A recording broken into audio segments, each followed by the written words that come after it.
जहां मध्य प्रदेश और छत्तीसगढ़ के सांसदों ने इस्तीफा दिया है। दरअसल विधानसभा चुनाव जीते सांसदों का इस्तीफा, जहां नरेंद्र सिंह तोमर, राकेश सिंह, प्रहलाद पटेल ने इस्तीफा दिया। राकेश सिंह, रीति पाठक ने भी इस्तीफा दे दिया। रेणुका सिंह ने भी इस्तीफा दे दिया है। अरुण साव, किरोड़ी लाल मीणा ने भी अब सांसदी छोड़ी है। तो ये कुछ बड़े नाम, जहां विधानसभा चुनाव संपन्न होने के बाद अब इन मध्य प्रदेश और छत्तीसगढ़ के ये सांसदों ने जहां अपनी सांसदी छोड़ दी है, इस्तीफा दे दिया है। कई बड़े नाम इनमें मध्य प्रदेश और छत्तीसगढ़ के सामने आ रहे हैं, जहां अरुण साव छत्तीसगढ़ से, इसके अलावा अगर बात मध्य प्रदेश की करें तो नरेंद्र सिंह तोमर, प्रहलाद पटेल, राकेश सिंह और रीति पाठक जैसे बड़े नाम बीजेपी के, जिन्होंने अब इस्तीफा दिया, सांसदी छोड़ दी है अपनी। दरअसल मध्य प्रदेश और छत्तीसगढ़ के कई बड़े सांसदों ने अपनी सांसदी छोड़ दी है और इस्तीफा दे दिया है। अरुण साव, किरोड़ी लाल मीणा ने भी अपनी सांसदी छोड़ी है। ये छत्तीसगढ़ के नाम। गोमती साय ने भी अपनी सांसदी छोड़ी है। तो ये बड़ी खबर, जहां मध्य प्रदेश और छत्तीसगढ़ के कई सारे सांसदों ने अपनी सांसदी छोड़ी है, इस्तीफा सौंपा है पार्टी को। और ऐसे में अब क्या कुछ उनका अगला कदम होगा, पार्टी इन्हें क्या जिम्मेदारी देगी, ये देखने वाली बात रहेगी। लेकिन बड़ा फैसला, जहां मध्य प्रदेश और छत्तीसगढ़ के कई बड़े सांसदों ने अपना इस्तीफा दिया है, सांसदी छोड़ दी है। इनमें रीति पाठक, नरेंद्र सिंह तोमर, प्रहलाद पटेल का नाम शामिल है। राकेश सिंह एक बड़ा नाम बीजेपी का, जिन्होंने इस्तीफा दिया, अपनी सांसदी छोड़ी। इसके अलावा छत्तीसगढ़ की बात करें तो अरुण साव, किरोड़ी लाल मीणा ने और गोमती साय ने भी अपना इस्तीफा दे दिया है, सांसदी इन्होंने छोड़ दी है। क्या कुछ अगला कदम रहने वाला है, पार्टी अब क्या जिम्मेदारी देगी, ये वक्त बताएगा। फिलहाल ये बड़ी अपडेट, जहां मध्य प्रदेश और छत्तीसगढ़ के कई बड़े सांसदों ने अपनी सांसदी छोड़ दी।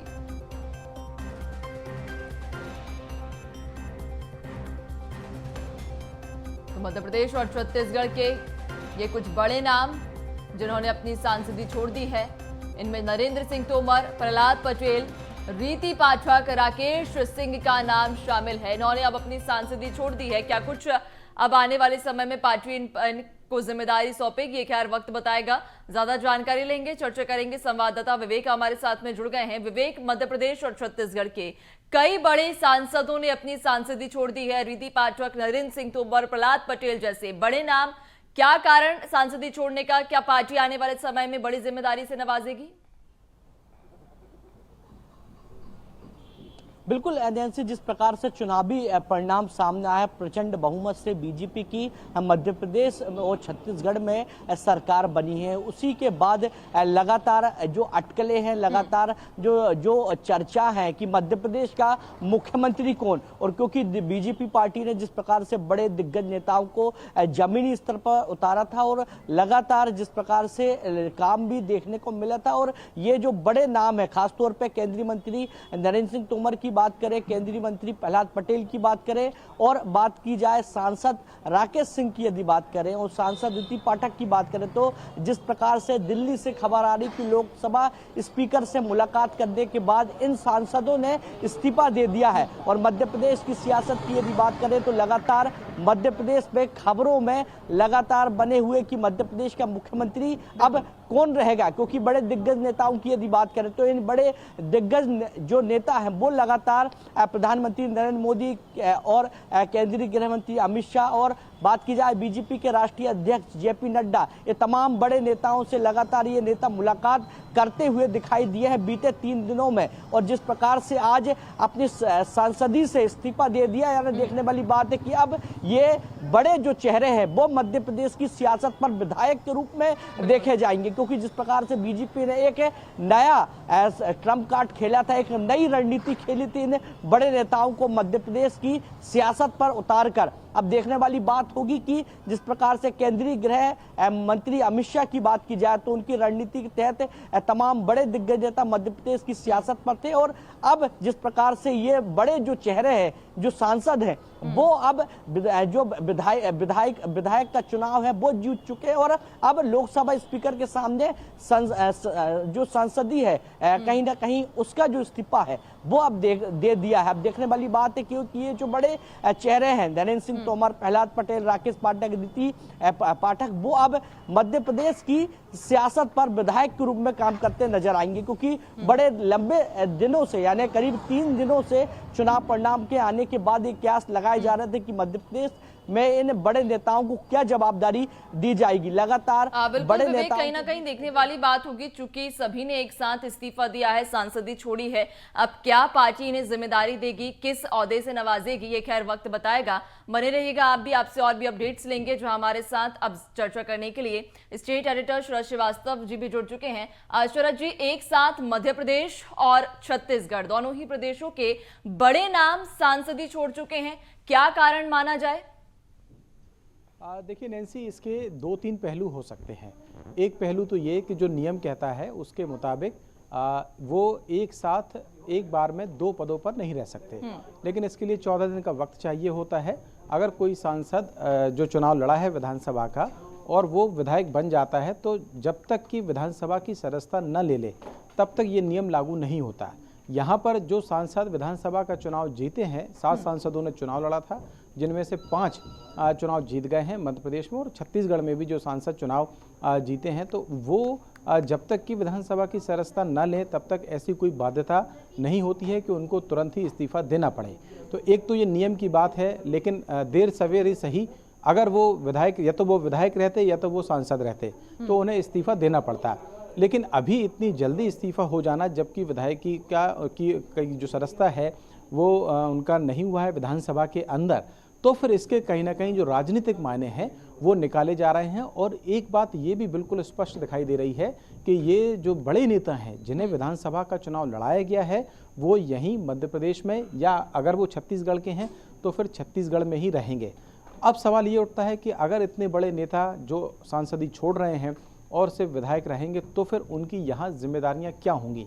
मसलन नरेंद्र सिंह तोमर की हम बात करें, राकेश सिंह की बात करें, प्रहलाद पटेल की बात करें, रीति पाठक की बात करें, राव उदय प्रताप सिंह की बात करें, ये वो सांसद हैं जिन्होंने मध्य प्रदेश में चुनाव लड़ा और वो चुनाव जीते। फग्गन सिंह कुलस्ते और गणेश सिंह 2 ऐसे सांसद हैं जो चुनाव हार गए, लेकिन 5 ने जीता है। तो फिर अगर वो सांसदी छोड़ रहे हैं तो इसका मतलब एक बात स्पष्ट है कि वो मध्य प्रदेश में ही राजनीति करेंगे इतने बड़े नेता। यहाँ एक बात और ज़्यादा महत्वपूर्ण है कि अभी तक मध्य प्रदेश में ये तय नहीं हुआ है कि मुख्यमंत्री का अगला चेहरा कौन होगा। हालांकि नाम जो दावेदारी हैं वो लगातार चल रही हैं। मुख्यमंत्री शिवराज सिंह चौहान सबसे प्रबल दावेदार है मुख्यमंत्री के, लेकिन अगर नरेंद्र सिंह तोमर भी मध्य प्रदेश की राजनीति करेंगे विधानसभा में, प्रहलाद पटेल भी मध्य प्रदेश की राजनीति करेंगे, तो ये जो राकेश सिंह भी करेंगे, कैलाश विजयवर्गीय हैं ही, हालांकि वो सांसद नहीं है लेकिन राष्ट्रीय महासचिव के पद पर हैं और एक बड़ा ओहदा राजनीतिक तौर पर उनका है।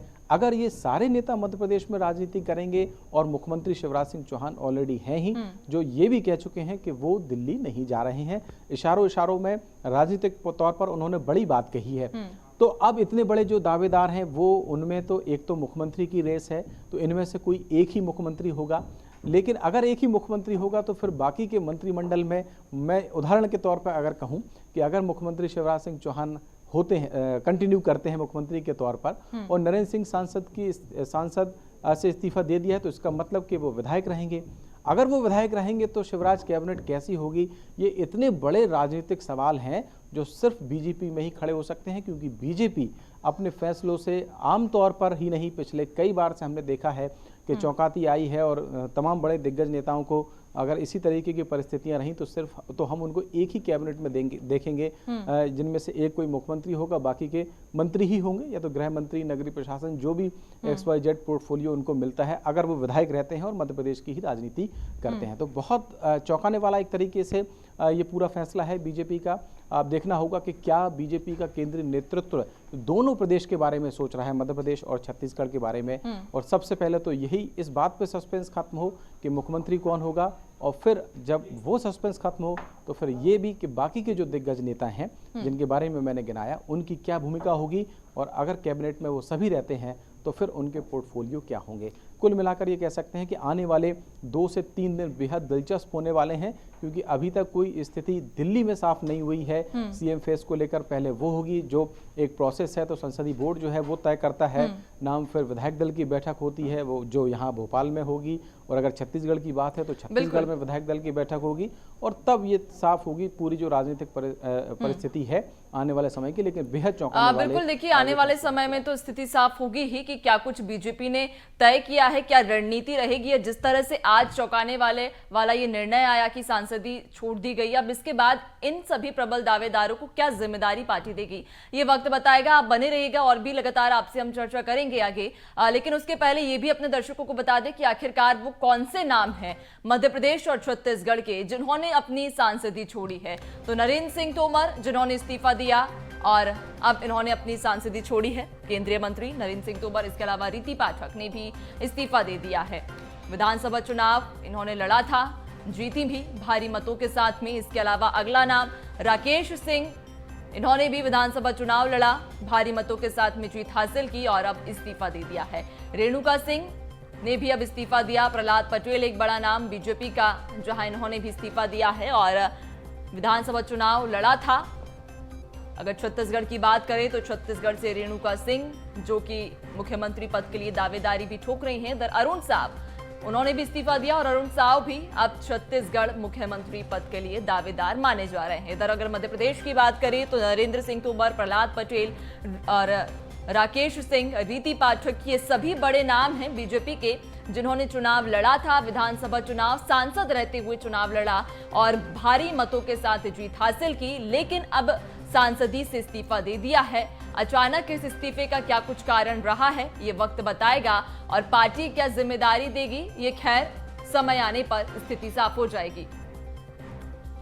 तो ये सांसदों ने इस्तीफा दिया है कि ये कुछ नाम मध्य प्रदेश और छत्तीसगढ़ के हम आपको बता रहे हैं। रेणुका सिंह, अरुण साव जो कि दावेदारी भी ठोक रहे हैं सीएम को लेकर छत्तीसगढ़ में, और ऐसे में अब सांसदी से इस्तीफा जब इन्होंने दिया तो ये संशय कहीं ना कहीं लग गया कि क्या इनकी जिम्मेदारी रहेगी आने वाले समय में, पार्टी इन्हें किस ओहदे से, किस जिम्मेदारी से नवाजेगी। तो उधर जहां मध्य प्रदेश में हमने चर्चा की कि मध्य प्रदेश के भी कई दिग्गजों ने अब इस्तीफा दे दिया है, सांसदी छोड़ दी है, लेकिन छत्तीसगढ़ की बात करें तो छत्तीसगढ़ से भी कई बड़े नाम जिन्होंने इस्तीफा दिया, सांसदी छोड़ दी। ज्यादा चर्चा करेंगे, रेजिडेंट एडिटर अवधेश मिश्रा जी हमारे साथ जुड़ चुके हैं। अवधेश जी, छत्तीसगढ़ में भी वो नाम जो मुख्यमंत्री पद के लिए दावेदारी ठोक रहे हैं, उन्होंने अपनी सांसदी छोड़ दी है, क्या माना जाए इसका, क्या संकेत, क्या मायने? बिल्कुल, देखिए संकेत साफ है कि छत्तीसगढ़ बीजेपी ने विधानसभा चुनाव 2023 में पार्टी की जीत के लिए 4 सांसदों को मैदान में उतारा था। अरुण साव सांसद थे, गोमती साय, रेणुका सिंह और विजय बघेल को चुनाव में उतारा गया था। विजय बघेल अकेले एक ऐसे सांसद है जो भूपेश बघेल के खिलाफ चुनाव हार गए, लेकिन इनके अलावा तीनों सांसदों ने जीत हासिल करने में कामयाबी हासिल की। अरुण साव जो है वो न केवल सांसद बल्कि बीजेपी के प्रदेश के अध्यक्ष भी हैं, और ऐसे में गोमती साय भी जो एक सांसद है, ऐसे में अब चर्चाओं का बाजार बेहद गर्म है कि छत्तीसगढ़ में किसके चेहरे पे छत्तीसगढ़ सरकार का गठन किया जाएगा और कौन छत्तीसगढ़ में मुख्यमंत्री होगा। लगातार बीते 2 दिनों से अटकलों का बाजार गर्म है कि अरुण साव मुख्यमंत्री हो सकते हैं या कोई महिला जो है वो मुख्यमंत्री के पद की जिम्मेदारी संभाल सकती है। रेणुका सिंह का नाम बड़े ही तेजी से सामने आया था, लेकिन रेणुका सिंह से अभी 5 मिनट पहले जब उनसे बातचीत हुई तो उनका सीधे तौर पर कहना है कि उन्होंने इस्तीफा अब तक नहीं दिया है, वो दिल्ली जाएंगे, दिल्ली में आला नेताओं के निर्देश के बाद उनसे बातचीत करने के बाद इस्तीफे को लेकर निर्णय लेंगे। लेकिन गोमती साव, अरुण साव ने इस्तीफा दे दिया, इस बात की जानकारी पुख्ता तौर पे सामने आ चुकी है। अरुण साव चूंकि प्रदेश अध्यक्ष है, तो ऐसे में 2003 की तस्वीर को देखा जाए तो डॉक्टर रमन सिंह जब यहाँ पे भेजे गए थे उस समय वो केंद्रीय राज्य मंत्री थे, लेकिन यहाँ आने के बाद, छत्तीसगढ़ आने के बाद, और न केवल यहाँ पे प्रदेश अध्यक्ष की उन्होंने जिम्मेदारी संभाली बल्कि वो चुनाव में बेहतरीन उन्होंने काम भी किया। पहले जब वो मुख्यमंत्री बने उस वक्त तो प्रदेश अध्यक्ष थे। तो ऐसे में स्वतः तौर पर जो है अरुण साव की जो दावेदारी सबसे मजबूत मानी जा रही है, क्योंकि वो बतौर प्रदेश अध्यक्ष भी छत्तीसगढ़ में काम कर रहे हैं और उन्होंने इस्तीफा भी दे दिया है। तब इस बात के कयास लगाए जा रहे हैं कि जिस तरह से बीजेपी निर्णय ली अरुण साव को लेकर, पहले 2019 में निर्णय ली थी कि एक चौंकाने वाले नाम बिलासपुर लोकसभा क्षेत्र से सामने आया था, तो ऐसे में ये कोई बड़ी अतिशयोक्ति की बात नहीं होगी कि अरुण साव के कंधे पर जिम्मेदारी दी जा सकती है। लेकिन छत्तीसगढ़ में कांग्रेस की सरकार में छत्तीसगढ़ की प्रथा को बदलते हुए पहली बार डिप्टी सीएम की व्यवस्था की थी टीएस सिंहदेव को चुनाव से 2 माह पहले जो डिप्टी सीएम बनाया गया था, तो बीजेपी शायद उन चीजों को भी फॉलो करेगी और सत्ता के समीकरण को साधने के लिए, सामाजिक समीकरण को साधने के लिए, क्योंकि चंद माह के बाद लोकसभा का चुनाव होना है और ऐसे में बीजेपी की निगाह लोकसभा चुनाव 2024 पे है, तो जातिगत समीकरण को साधने के लिए, वर्ग समीकरण को साधने के लिए ST/SC वर्ग से, OBC वर्ग से और अन्य वर्ग से भी मुख्यमंत्री या उप मुख्यमंत्री का पद दिया जा सकता है। तो कयास ये भी लगाया जाए, चर्चाओं का बाजार इसको लेके भी गर्व है कि छत्तीसगढ़ में पहली बार 2 उप जो डिप्टी सीएम होंगे उसके पद दिया जाएगा। इसमें एक OBC और एक ST वर्ग को उस पर नवाजा जाएगा। तो गोमती साय और अरुण साव ने इस्तीफा दे दिया है। आगे की रणनीति क्या होगी, पार्टी उन्हें किस जिम्मेदारियों के साथ विधानसभा में बैठाएगी, ये आने वाले 1-2 दिन में तय हो जाएगा। लेकिन इतना तय है कि अरुण साव और गोमती साय के इस्तीफा देने के बाद दोनों का कद जो बढ़ना है उसको लेकर अटकलों का बाजार बेहद तेज हो चुका है। जी बिल्कुल, कहीं ना कहीं अटकलों का बाजार तेज हो गया है। देखने वाली बात होगी छत्तीसगढ़ में अब क्या कुछ नई सियासत लेकर आती है, नई रणनीति क्या बीजेपी की रहेगी और क्या कुछ नई तस्वीर छत्तीसगढ़ की रहेगी। बने रहेगा, आपसे भी आगे हम अपडेट्स लेंगे। शरद जी, आपकी ओर मैं रुक करूंगी। जिस तरह से मध्य प्रदेश में हम देख पा रहे हैं कि कई बड़े नाम हैं जिनमें केंद्रीय मंत्री नरेंद्र सिंह तोमर हैं, प्रहलाद पटेल हैं, कहीं ना कहीं सीएम पद की दावेदारी रखते हैं। अब ऐसे में विधायकी ग्रहण करने से पहले जब संसदीय छोड़ी इन्होंने इस्तीफा दे दिया है, क्या माना जाए कि पार्टी कोई बड़ी जिम्मेदारी इन्हें दे सकती है आने वाले समय में? बिल्कुल, देखिए इसमें कोई दो राय नहीं है, क्योंकि बड़े कद के नेता हैं और बड़े कद के नेताओं को पहले तो विधानसभा का जो चुनाव है वो लड़वाया गया। अब निश्चित तौर पर अगर वो सांसदी छोड़ रहे हैं तो मध्य प्रदेश में उनकी भूमिका को लेकर संभव है कि केंद्रीय जो आलाकमान है और संगठन है वो पहले से कोई रोड मैप तैयार करके रखा होगा। लेकिन नैन्सी, देखिए एक बड़ी बात ये है कि ये जो कुछ घटनाक्रम हो रहा है वो उसको साधारण तौर पर नहीं देखा जा सकता। इसलिए नहीं देखा जा सकता कि जैसे कि अवधेश बता भी रहे थे कि आने वाले दिनों में 2024 का लोकसभा का चुनाव भी है। तो लोकसभा चुनाव की जो फील्डिंग है वो अब से बीजेपी ने शुरू कर दी। और प्रधानमंत्री नरेंद्र मोदी को अगर आपने सुना हो, जब 3 राज्यों में जीत हुई थी और वो दिल्ली में बीजेपी मुख्यालय में जब पहुंचे थे, तो उन्होंने कहा था कि ये जो हैट्रिक लगी है राज्यों में, 3 राज्यों की, ये हैट्रिक अब 24 में भी जो है हैट्रिक एक और लगाएगी, यानी कि तीसरी बार केंद्र में जो है सरकार दोबारा से बनेगी। तो पहली बात तो ये कि जो इस्तीफा दे रहे हैं, अगर हम मध्य प्रदेश के संदर्भ में ही बात कर लें तो नरेंद्र सिंह तोमर कद्दावर नेता हैं, सेंट्रल में मौजूदा वक्त में कृषि मंत्री हैं। तो अगर वो सांसदी छोड़ रहे हैं तो स्वाभाविक सी बात है कि कृषि मंत्री के पद से भी उनको कहीं ना कहीं जो इस्तीफा है वो देना पड़ेगा। और यहाँ पर जो उनकी भूमिका जो तय की जा रही है मध्य प्रदेश में, उसमें वो जुटेंगे। प्रहलाद पटेल वो भी सेंट्रल मिनिस्टर हैं, अगर वो सांसदी छोड़ रहे हैं तो फिर वहाँ भी छोड़ेंगे। तो इसका मतलब ये है कि राज्यों में जो समीकरण है वो तो बीजेपी नए सिरे से बनाएगी ही बनाएगी, केंद्र में भी, क्योंकि अगर ये मंत्री वहाँ से हटेंगे और राज्य में शिफ्ट होंगे तो फिर वहाँ भी कहीं ना कहीं रिशफल करना पड़ेगा और नए चेहरे वहाँ पर एडजस्ट किए जा सकते हैं इन परिस्थितियों के हिसाब से जो अभी बनती हुई दिखाई दे रही हैं। तो कहीं ना कहीं बीजेपी ने एक बड़ा रोड मैप तैयार किया है। ऐसी जो संभावना है वो इस पूरे घटनाक्रम के बाद दिखाई दे रही है कि जो सांसद हैं वो मंत्री भी हैं, तो वहाँ से जब दिल्ली से हटेंगे तो राज्य में आएंगे, चाहे मध्य प्रदेश के हैं तो मध्य प्रदेश में एक्टिव होंगे, छत्तीसगढ़ के हैं तो छत्तीसगढ़ में एक्टिव होंगे, और उनकी क्या क्या भूमिकाएं होंगी, निश्चित तौर पर ये एक बड़ा फेरबदल बीजेपी में आने वाले दिन में देखने को मिलेगा। ये बात सिर्फ मुख्यमंत्री के चेहरे की ही नहीं है, क्योंकि जैसा मैंने कहा कि ये सभी लगभग समानांतर कद के नेता हैं, चाहे हम कैलाश विजयवर्गीय की बात करें, नरेंद्र सिंह तोमर की बात करें, प्रहलाद पटेल की बात करें, और खुद मुख्यमंत्री शिवराज सिंह चौहान भी बड़े कद के नेता हैं जो मौजूदा वक्त में सबसे प्रबल दावेदार मुख्यमंत्री के माने जा रहे हैं। तो बाकियों की भूमिकाएं और वहां से हटना, दिल्ली से हटना, मध्य प्रदेश में एक्टिव होना, तो केंद्र के बारे में कौन नेता एडजस्ट होंगे, क्या मध्य प्रदेश से ही, क्योंकि जब मध्य प्रदेश का कोटा केंद्र में कम होगा केंद्रीय मंत्री के तौर पर, तो निश्चित तौर पर यहाँ से जो और दूसरे नेता हैं उनको वहाँ एडजस्ट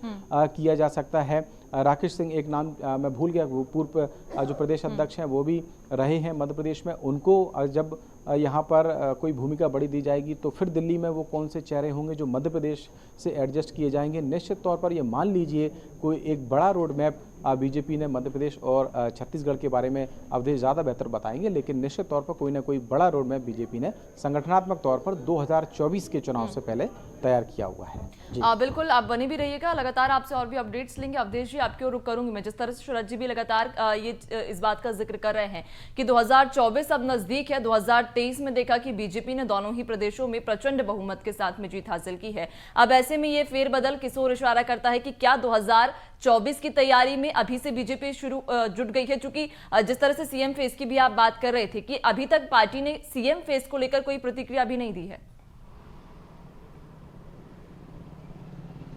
बिल्कुल नैन्सी, आपने बिल्कुल सही कहा। देखिए, छत्तीसगढ़ बीजेपी हो या देश की बीजेपी, वो 1 साल 2 साल पहले ही आगे दिनों की तैयारियों में जुट जाती है और 2024 में इनकी तैयारी काफी दिनों से हो चुकी है। छत्तीसगढ़ में 11 लोकसभा की सीटें हैं और आज तक राज्य गठन के बाद ऐसा नहीं हो पाया कि बीजेपी सभी 11 की 11 सीटें जीत के आई हो। 9 सीट तक अधिकतम इन्होंने जीता है। और जिस तरह से पीएम मोदी आए हुए थे कांकेर की सभा में, उन्होंने इस बात का जिक्र किया था कि इस बार मुझे 11 की 11 सीटें चाहिए। तो ऐसे में 11 सीटें चाहिए तो क्या कुछ समीकरण होंगे, क्या कुछ जातिगत समीकरण होंगे, क्योंकि 2018 के विधानसभा चुनाव में हमने देखा था कि एक तरफा जो है आदिवासियों का वोट जो है वो कांग्रेस के पालों में शिफ्ट हो गया था। बीजेपी के तरफ से केवल 2 जो थे वो एसटी विधायक जीतने में कामयाब हुए थे। तो ऐसे में आदिवासी वोट का शिफ्ट होना फिर से बीजेपी की तरफ, बीजेपी के लिए एक अच्छा संकेत माना गया। तो ऐसे में आदिवासी वर्गों को साधने के लिए, फिर से उन्हें मौका देने के लिए गोमती साय का नाम चुना गया है, क्योंकि वो इस्तीफा उनसे ले लिया गया है और उनसे इस्तीफा लिया गया है। पत्थलगांव से विधायक है, तो संभवतः वो केंद्रीय राज्य मंत्री भी नहीं थी और केंद्र में किसी बड़े ओहदे पे नहीं थी, तो संभवतः उन्हें एक बड़ी जिम्मेदारी छत्तीसगढ़ राज्य में दी जा सकती है। क्योंकि पहली बार सरगुजा के सभी 14 सीटों पे बीजेपी का कब्जा हुआ है, तो गोमती साय सरगुजा के संभाग से ही आती है, इसलिए संभाग के भी समीकरण को साधने के लिए उनसे इस्तीफा लिया है। और दूसरी बड़ी बात कि ओबीसी को लेकर देश भर में जिस तरह से राजनीति गरमाई हुई है, पीएम मोदी भी मंच से कहते हैं कि वो खुद ओबीसी है और कांग्रेस जिस तरह से ओबीसी जनगणना की, जातिगत जनगणना की बात करती है, तो ऐसे में ओबीसी वर्ग को कैसे साधा जाए, ये भी बीजेपी के अंदर खाने चल रहा है। यही वजह है कि एक आदिवासी वर्ग के विष्णुदेव साय को हटा के अरुण साव जो ओबीसी है उन्हें प्रदेश अध्यक्ष बनाया गया था। अब उनसे इस्तीफा ले लिया गया संसदीय से, तो सब समझा जा सकता है कि उन्हें भी एक बड़ी जिम्मेदारी छत्तीसगढ़ में दी जा सकती है। तो आदिवासी वर्ग को साधने के लिए, ओबीसी वर्ग को साधने के लिए ये प्लानिंग हो सकता है मिशन 2024 के तहत। और यही वजह है कि दोनों जो सांसद है उन्होंने अपना इस्तीफा सौंप दिया है। अब क्या होगा, 1-2 दिनों में निर्णय हो जाएगा। लेकिन जो भीतर खाने जो जानकारी निकल के आ रही है कि छत्तीसगढ़ बीजेपी पहली बार राज्य में 2 उप मुख्यमंत्री के साथ जाएगी। वो 2 उप मुख्यमंत्री का जो पद होगा वो किस संभाग से और किस जाति वर्ग से भरा जाएगा, इसके लिए भी जो तैयारी है वो बीजेपी के भीतर खाने इन दिनों काफी तेजी से चल रही है। जी नैन्सी, बिल्कुल कहीं ना कहीं देखने वाली बात होगी कि आखिरकार जो 2 उप मुख्यमंत्री का पद निर्धारित किया गया है, कौन इन पदों पर काबिज होगा, किसे पार्टी जिम्मेदारी देगी। बने रहिएगा, आपसे अगर और भी अपडेट्स लेंगे। विवेक हमारे साथ लगातार बने हुए हैं। विवेक, मध्य प्रदेश में जिस तरह से देख पा रहे हैं, बीजेपी ने शुरुआत से ही कई चौंकाने वाले निर्णय लिए। जब मध्य प्रदेश में बीजेपी ने अपनी चुनावी लिस्ट जारी की थी, जब प्रत्याशियों को मैदान में उतारा था, उस समय देखा था कि कई चौंकाने वाले खुलासे, उसके बाद जिस तरह के परिणाम सामने आए हैं मध्य प्रदेश में, वो भी चौंकाते हैं। अब ऐसे में जब इस तरह के निर्णय लिए गए कि इस्तीफा अब जब सभी सांसदों ने दे दिया है, अपनी सांसदी छोड़ दी है, क्या समीकरण आप मध्य प्रदेश में देख पा रहे हैं?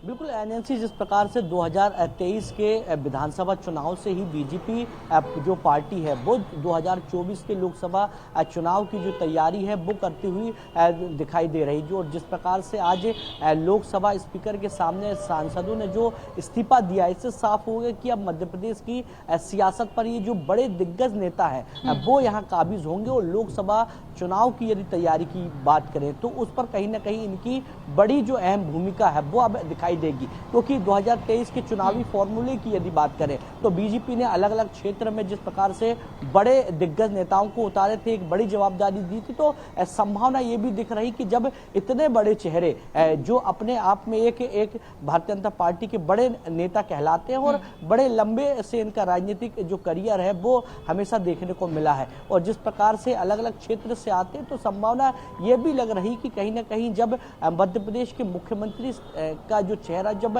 फाइनल हो जाएगा तो कहीं ना कहीं उप मुख्यमंत्री की जो जगह है वो इस बार मध्य प्रदेश की सियासत पर हो सकती है। क्योंकि दलित वोटरों की यदि बात करें तो दलित वोटरों को साधने के लिए लगातार जो कोशिश है वो भारतीय जनता पार्टी मध्य प्रदेश में करती हुई दिखाई दी है। और खासतौर पर मध्य प्रदेश की यदि बात करें तो 22% दलित वोटर है, और इस लोकसभा चुनाव को जीतने के लिए दलित वोटरों का सहारा लिया जा सकता है। इसलिए मध्य प्रदेश में एक उप मुख्यमंत्री भी बनाए जा सकते हैं। साथ ही तमाम बड़े दिग्गज नेताओं की यदि बात करें तो जिस प्रकार से मध्य प्रदेश में उनकी अलग अलग स्तर पर भूमिका भी हो बिल्कुल सकती विवेक, है। कहीं ना कहीं देखने वाली बात होगी कि आखिरकार मध्य प्रदेश और छत्तीसगढ़ में बीजेपी किस आधार पर अब मुख्यमंत्री तय करेगी। हालांकि दावेदारी लंबी है, लेकिन इस लंबी दावेदारी में पार्टी किस पर भरोसा जताएगी, किसे ये जिम्मेदारी देगी, वक्त बताएगा। आप दोनों का ही बहुत शुक्रिया, अवधेश जी आपका भी और शरद जी आपका भी चर्चा के लिए।